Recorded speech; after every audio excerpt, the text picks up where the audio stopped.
Hey everybody, Rob here at eTrailer.com. Today we're going to be taking a look at the CURT Class 1 Custom Fit Trailer Hitch Receiver on our 2018 Toyota CHR. Now here's what our hitch is going to look like once we have it installed. I think it has a really nice clean look because the cross tube is going to be completely hidden behind the rear bumper, and all we're going to see is that receiver tube sticking out. And as you can see, it's almost flush with the bumper, which is going to help out with those accessories, but it's also going to prevent us from hitting our leg when we're walking by.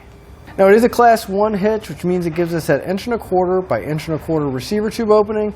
This will be great for light duty towing, a bike rack, or even some small cargo carriers. But regardless of how we're going to be using our hitch, all of our accessories are going to mount through the hitch pin hole here on the side. And it is going to accept a standard 1/2" pin and clip.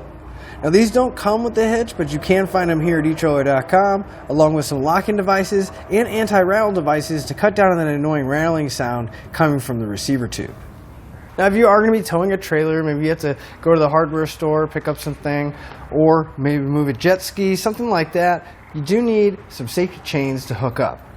Now here we got a loop style on the bottom of the receiver tube. And you can see with most normal size hooks we have plenty of room to get them hooked on and take them off and not have to worry about any kind of interference or hitting the bottom of our Toyota. Even if you have the really large oversized hooks, there's still plenty of room to get them hooked on and again, not have to worry about any kind of interference. Now as far as the weight capacity goes, our hitch is going to have a 200-pound tongue weight. That's the maximum downward pressure at the end of the receiver tube. It's going to be great to carry a couple bikes with you, or if you have a small cargo carrier, we can put it back here and load it up. Now at the same time, our hitch is going to have a 2,000-pound gross trailer weight rating.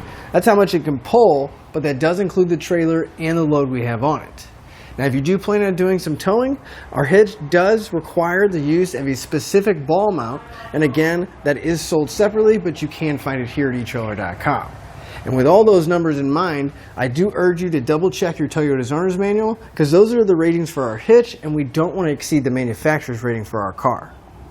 Now I'd like to give you a few measurements, and these are going to help you when you're looking for accessories for your new hitch. From the center of the hitch pin hole to the outermost edge of the bumper, it's going to be right about 4 inches. Now that measurement helps out when you're looking at folding accessories to make sure you have enough room to put them in the upright stored position and not make contact with the rear bumper. From the ground to the inside top edge of the receiver tube opening, it's right about 13 inches. Now at that height, I definitely recommend a bike rack or a cargo carrier with a raised shank. That way we get a little bit more ground clearance out of it. But now that we've gone over some features and seen what our hitch looks like, let's go ahead and go through the installation process together so you can have the confidence to do it at home. To begin our installation, we want to come to the very back of our Toyota and we want to move over to the side.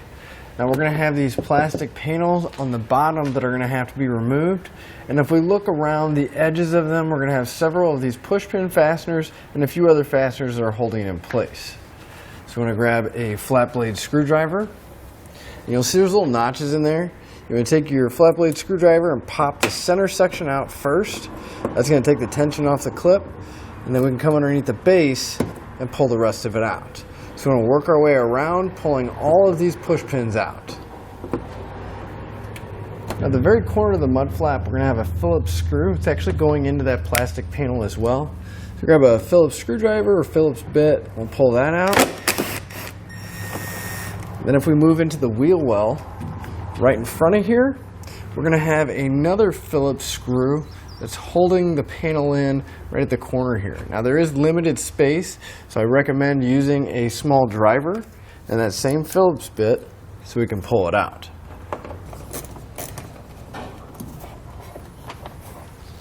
Now if we move further up on the wheel well liner, we'll find that we have a bolt along with another screw. And that bolt does have a Phillips head in it, so we can use that same Phillips screwdriver to pull that one out and the screw right above it. Then we can pull the mud flap off, and underneath the mud flap we're going to find that it's actually exposing 2 more push pins in the very corner behind the tire. So we'll go ahead and pull those out as well. Now if we come towards the center of that panel, towards the muffler, we'll see that it's got this twist style fastener, and the easiest way that I've found to take these out is if you take a pair of needle nose pliers and kind of go around for a little bit of outward pressure, and then we can just spin it off by hand. Now we're going to have one here And now there is actually one right behind the wheel well liner behind the tire as well. So once you start twisting it, just kind of gently pull down. And then again, we can move kind of into this corner. We're going to have to pull the liner back a little bit. There should be another one right there in the corner behind the actual liner. And then once you get that last fastener loose, we can pull the panel down and set it aside. Move over to the passenger side and remove the panel over there using the same method to get the push pins, the screws, and these twist fasteners out. Now if we move behind that panel that we just removed, we're going to find these blue clips that are actually holding the lower fascia to the painted section. We're going to pull those out. So you take a flat blade screwdriver, kind of push it on that tab, and at the same time push up. And then we can pull the clips out. We're going to remove all these blue clips out of both sides. Now there are those two clips that you can easily see, but right about here, if we go underneath, find your bumper beam, the cross beam that's going across. On top of it, there's actually another blue clip that we need to remove. It's almost nearly impossible to see because the bumper is in the way, but if you reach your hand up there, you can feel the clip, and then we need to get that one out on each side. Now there is going to be one at the corner of the bumper beam on the top side on both the driver and passenger side. Then we can move to the rear wheel well area. This is right where our mud flap was. We already removed one push pin from there. We're going to remove the one just further up from there. It's going to work the same. There's no notches, but you want to get your screwdriver in, pop out the center section first.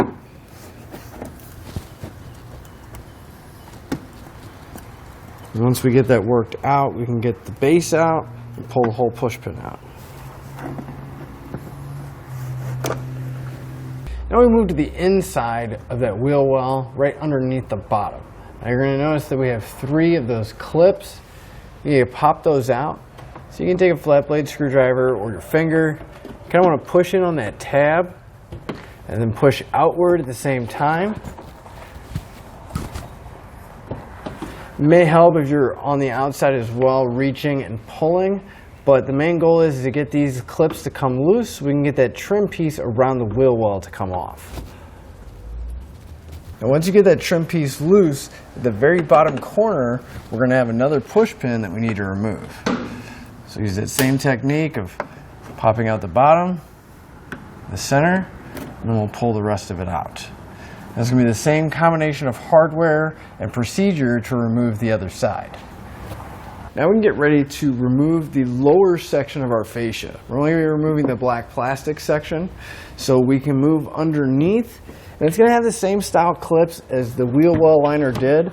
So we just kind of want to work our way going across, kind of pushing those clips as we go along to kind of help them come out.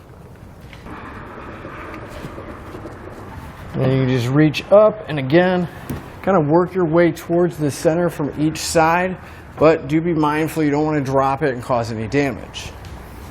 And just continue working our way across until all the clips are loose and we can get the whole fascia removed.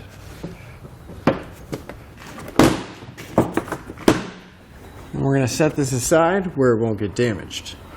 Now that we have that lower section removed, it'll expose the actual bumper beam itself.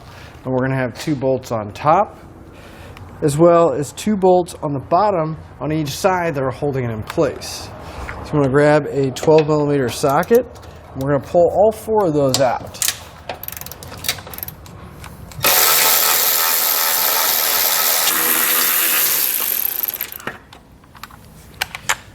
Once you have the last bolt removed, you don't really have to worry too much about the bumper beam falling because there's actually some sealant on it. Just kind of want to lift up, and if it doesn't want to come loose, you may need to grab a flat blade screwdriver or trim panel tool, a pry bar, something to kind of pry against the top where the sealer is because it's stuck pretty good.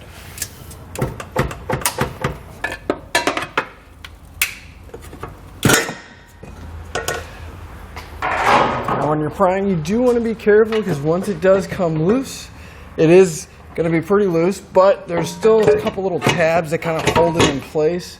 So you just want to lift up, kind of rotate it out like that, and we can pull the bumper beam off.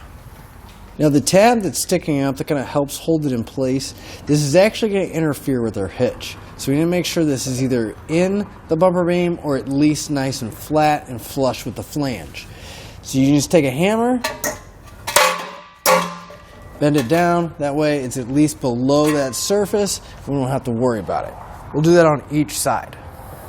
Now our hitch is actually going to get sandwiched in between our bumper structure and the body. So I'm going to lay my hitch down, and then I'll take my bumper beam, I'm going to sit it right on top, and just loosely get the holes lined up. Now I do recommend getting an extra set of hands. It will definitely make it a lot easier to maneuver everything in place. But we just basically want to line up all the holes that we had before. And we're going to take one of the new bolts. We're going to go through the bumper beam, through the hitch, and into the factory weld nut on the body. Now you want to get at least one on each side so the hitch will hang itself, and we can come back and put the rest of the hardware in place. Once you get them all in place, you want to grab a 14mm socket, and we're going to snug all the bolts down.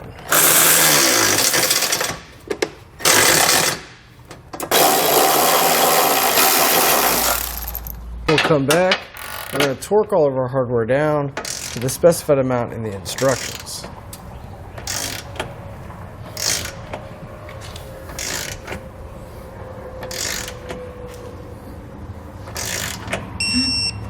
Go back and repeat that for any remaining hardware that we have. Then we can take the lower section of our fascia, we can reinstall it. Just want to line up the clips and just push right back into place. Just kind of watch the hitch, make sure it clears. We'll just work our way over from the middle to the edges, getting those clips to go back in. So now we're just going to go back and put all the fasteners back in place, the panels and the mud flaps in the reverse order that we took them out. But once you have all those panels back in place, that'll finish up your installation and your look at the CURT Class 1 Custom Fit Trailer Hitch Receiver on our 2018 Toyota CHR.